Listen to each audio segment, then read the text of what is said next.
Hey, how you guys doing today? Welcome to my channel. Today we're going to talk about setting up your trucking business. If you're an owner operator, how to set up all your business licenses, LLC, and all the rest of that stuff. The best way to set up is I mean, you don't have to pay like all these companies that are out there online and stuff that you pay like thousands of dollars and then they do it for you. You can do everything online pretty much yourself. All depends on like state, but most of the states nowadays you can do everything online. First, like, you set up your LLC, you pick the name, whatever, you do like the paperwork, you just go on the government website and you apply, and then at the end you sign like a little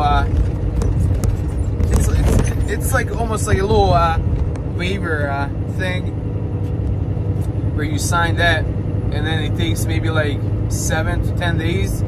They review it, whatever, they put it in their like corporation book or whatever, like the government, whoever does like the corporations and LLCs and all that. They register you, they send you some paperwork, you sign it, and that's it. It's simple. You set up your like, you set up your LLC, like the formation, in like less than a week. So from there, you can go to any bank with those papers that you get from setting up your LLC. You print all those pages and stuff with the setup, with the EIN number and all that. You have to request the EIN number for your business. So again, you go to like your local, I mean, I live in Delaware, but you go to like your local online Delaware like business bureau on the government website, and same thing, it's like $40 for a business license for a year. You get your business license. I think first year you get it for like a year, and then after that you can do like 3 years. So you get your business license, boom, you request the EIN number, you get that, you go to the bank, you set up a bank account, and you're good. You set up a bank account in your business name, and you can basically get started. You get like some checks for business, and then let's say you're an owner operator, you start driving for a company. Let's say you're like a lease or whatever. You start driving somewhere, and then you give them your EIN number and you give them your company name, and then they just send the money to your company checking account. So then the best way to do it is to set up basically like you as an employee, so as a driver. So after they pay into your LLC business, then you pay yourself. Let's say you pay yourself, I don't know, whatever you guys need to survive. Let's say you pay yourself like $1,500 a week. So you leave the rest of the money in your business account, you know? Or you can just use the one account, but it's a little harder, you know, for the taxes and stuff. It's better if you just separate and pay yourself as a driver from the company and stuff. If you're going into business yourself, you get your MC, you get your DOT, you set that up. You can do that online too. I think it's around like $1,000. You do that online, you set it up, get it all done, and then you just get like the brokers to pay into your business account, and then you can pay yourself as a driver again. But it's better that way for taxes and stuff. For like brokers, I know like a new law just came out, I think like last week, where it takes maybe, I think they said something about like they have to pay within like 7 days, but most of the brokers, they either pay within a week, 15 days, or like a month. So let's say some bigger brokers like, I don't know, like whoever, like the bigger ones, Sage Robinson or like Landstar or whatever, they, let's say they pay, they do their invoices, let's say on like every beginning of the month on the 5th, they do their invoices. So let's say you do a load on the 6th and 7th for them, that means they'll do your invoice February 5th. so it'll take a month to get paid. But let's say you do like a load for them on January 2nd, and they do their invoices on 5th, and then you will get paid right away, you know, in less than a week. So it all depends when the company, like when the broker companies, when they're doing their invoicing, you know. Some do it every week, some do it, I mean, some do it like next day, some do it 15 days, some do it 20 days, some do it 30 days. I think the longest I ever seen was like 45 days for the money. So that's like that part. I mean, it's not that hard. You can, if you don't have like saved up money, I wouldn't recommend starting out on your own anyway, especially if you're like a rookie. I wouldn't go on my own right away. Like you have to learn this business before you totally start dispatching yourself and totally start going like 100% by yourself. So I mean, if you have money saved up and you got some backup money, it's better, you know, you just wait for the brokers to pay you. Whenever they pay you, you know, you just keep, as soon as you get paid from the first one, then it's easier to wait for the next ones and stuff like that. Because if there's another way to get around that, you can do a factoring company, which is basically like a bank. It's basically like a bank. So they basically guarantee that you will get paid for a load. So what they do, they only approve maybe like 5-6 different brokers that they work with. But as soon as you pick up the load from those certain brokers that they back up and that they finance, you get paid right away. So as soon as you pick up their load, boom, you get the BOL, you get paid. So that's going through a factoring company, and they charge like 2-3%, but they pay you right away, then they wait for the money. So basically, like, factoring firm, it's like a bank that guarantees. They basically give them, they basically, like, it's like a credit. They pay you, and then they wait for the broker to pay them, you know. But you get paid right away for that load, so you don't have to worry about nothing. And they only work with certain brokers because that's who is approved with them, you know. So basically, that's all it is. It's just like a finance company, like a middleman that guarantees. So if you don't have money saved up, or like your payroll is big, and you can't turn the money that fast, you can't wait for the money that long, you get a factoring company. That's why a lot of smaller companies are like 10, 20, 30, 40, 50 trucks, they pay bi-weekly because it's easier to manage. When you pay drivers bi-weekly, that means that 14 days pass by from the load till you get paid. So if that broker, let's say they pay you in 30 days, that means when you're paying the guys for the first half of the month, you only have to wait half of the month, and then you're getting paid for those loads. So by the time you pay the guys at the end of the month, you already got paid for the first half of the month from the brokers, you know. So it's easier to manage if you do like bi-weekly paychecks for like the guys and stuff. So that's why a lot of people that don't use factoring company, that's what they do. They do the bi-weekly paycheck, and then it gives them a little bit of playtime while they're waiting to get paid for those loads, you know. So what else? So basically, if you're like a newer driver, it's best if you go on your own. But as a newer driver, like, I would recommend starting out at some company, you know.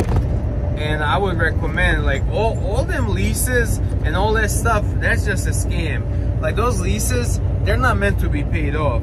They're basically just for you. You know, the guys come, they drive a truck for a year or two, they make payments, then they leave, you know. Only maybe like 3% of leases get finished all the way out if somebody's really hard-headed and just stays with it, you know. So the best thing to do is to rent, especially when you're starting out new. You don't have backup money, you don't have funds for these trucks. You can get a brand new truck from a company and it can break the next day, you know. Well, you have warranty, but still, while warranty, the truck is sitting there like a month at the shop while you're waiting for warranty guys to come out from the company, while they get all the paperwork done. By the time they get the funds and get the truck fixed, a whole month will pass by. you just lost what, $30,000 in gross that you could have worked in that month, you know? So like, best thing to do, if you don't have backup money, if you don't have like 20 grand, 30 grand backup money, best thing to do is just rent. It's a little more money. I think it's like 3,500, maybe 5,000, maybe 4,000 a week. It's between like 3,500 and 4,000 a month for a rental, but maintenance goes on them. If the truck breaks down, they have to give you another truck. So your truck breaks down, boom, next day you're in another truck. You don't care that that truck needs a whole bunch of work. You're in another truck, you're working, you continue your work. And whatever you make profit, you know it's your money. There's no hidden fees.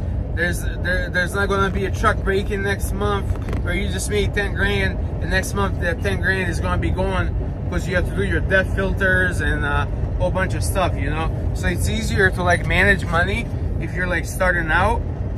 Best way is to rent. You rent a truck, you know whatever you make, you know that's your money. You know nobody can take that money, you know? So lease, especially if you're getting like a lease in a used truck, it's like a cat in the bag. You don't know how the truck was maintained. You don't know how the market is gonna be in 6 months. What's gonna happen? You have to keep paying, you know?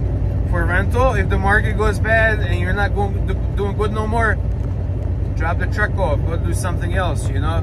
You don't have that much commitment to something as much as you do for a lease. Yeah, you can walk away from a lease too, but then you're burning bridges, you know what I mean? You can never come back. But there's a whole bunch of stuff that goes along with it, you know?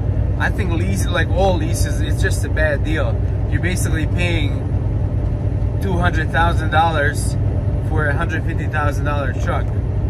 So it's just, you know what I mean? You buy a brand new truck, you have like $3,000 payments for like 48 months.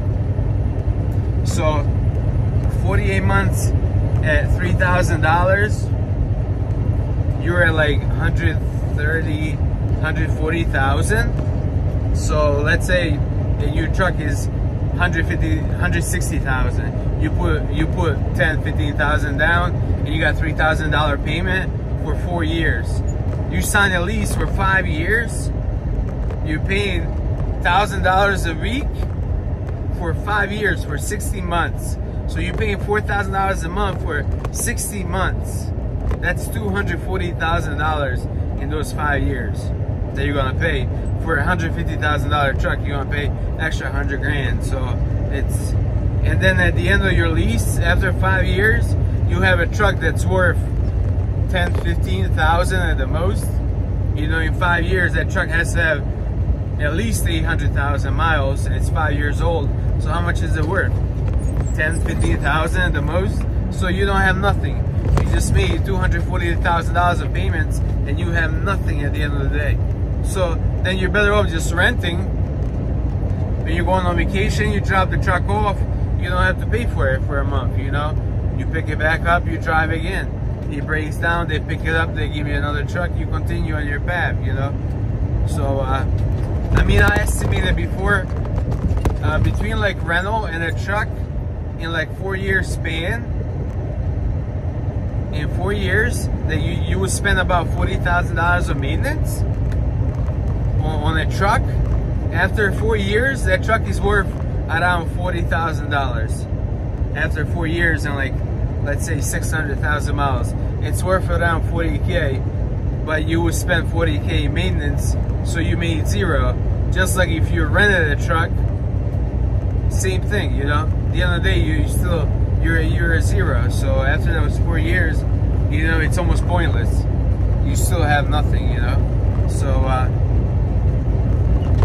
I think that's the best way to get your money up, is to rent, save up 20, 30,000, try to buy your own truck at a dealer.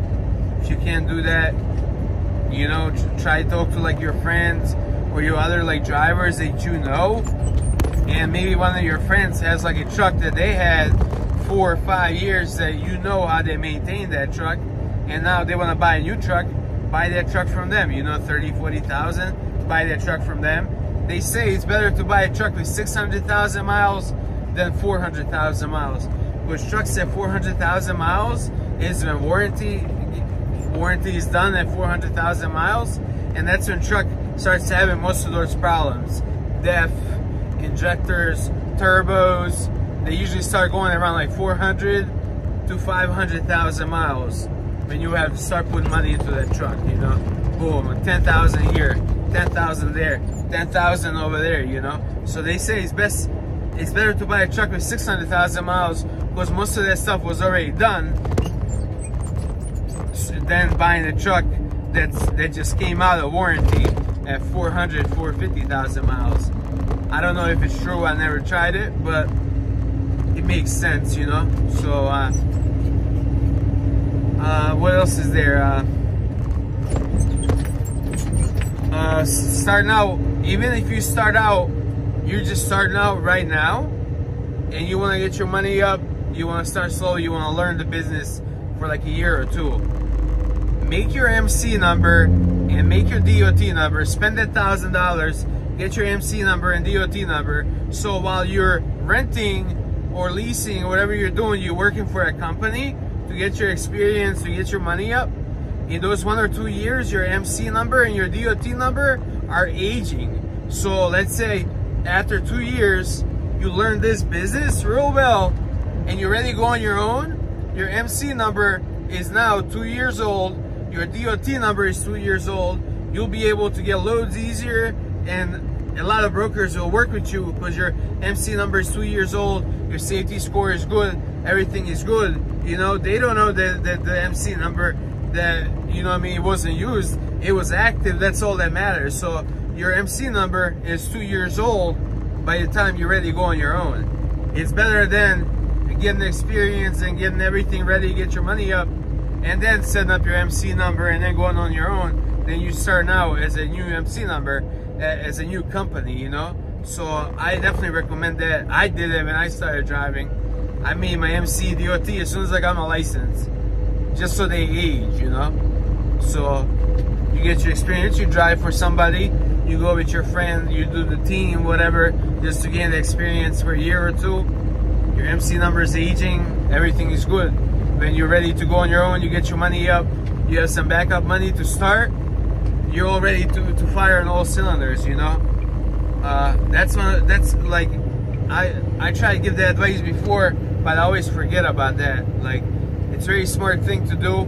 I forgot who told me that, but when I was starting out in like 2016, somebody told me like, yo, like, get your number, your business, get your business set up, get your bank account for the business set up, get your MC and DOT right away.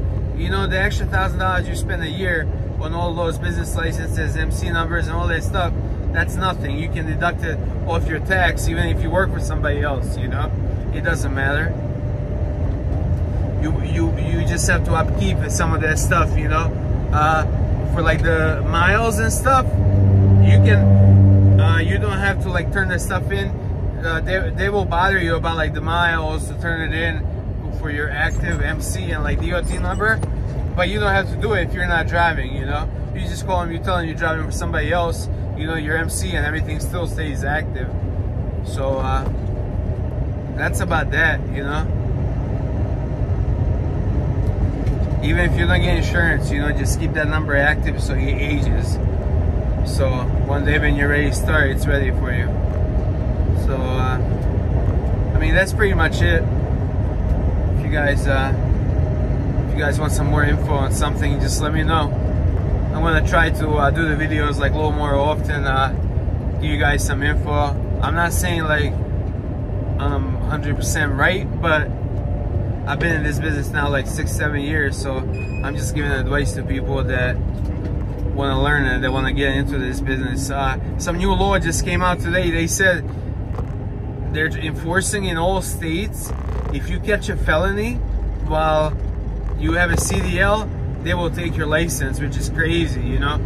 I know like 80, 90, at least 80% of drivers are felons, but I guess it doesn't matter if you're a felon previously. Now, while you have a CDL, if you catch like a felony, a charge, in a quarter mile, keep left to continue toward I-95 North. Like a felony, like a charge, they will suspend your license. Same thing with like the whatever that like SAT program or like the drug program, whatever, like people that fail a drug test. Now they're trying to enforce that they suspend your license. So they're definitely getting a little harder. But instead of getting harder on like brokers and getting harder on and controlling this trucking federally regulated continue business, for 27 miles. the only ones they're coming after is like the drivers. Like they're making more and more rules just to like restrict the drivers instead of restricting people that are supposed to, like brokers, how much money they take off top, and a whole bunch of other stuff. Like basically like drivers are non-existent, and like none of these rules and none of this, like nothing helps the driver. Everything's against the driver. So I just threw that in there. I didn't even know why. I'm just like rambling. But thanks for watching my channel, guys. Please subscribe if you haven't. It don't cost you nothing. You just press that little subscribe button, and that's it. And I will try to make more videos more often. And if you guys want me to talk about something, just let me know in the comments what you guys want to talk about, and I will do it. I have done step deck for years. I've done reefer for a little bit. I've done drive-in for a few years. So I did it all pretty much. So whatever you guys want to know, just let me know. Thanks for watching my channel. Peace.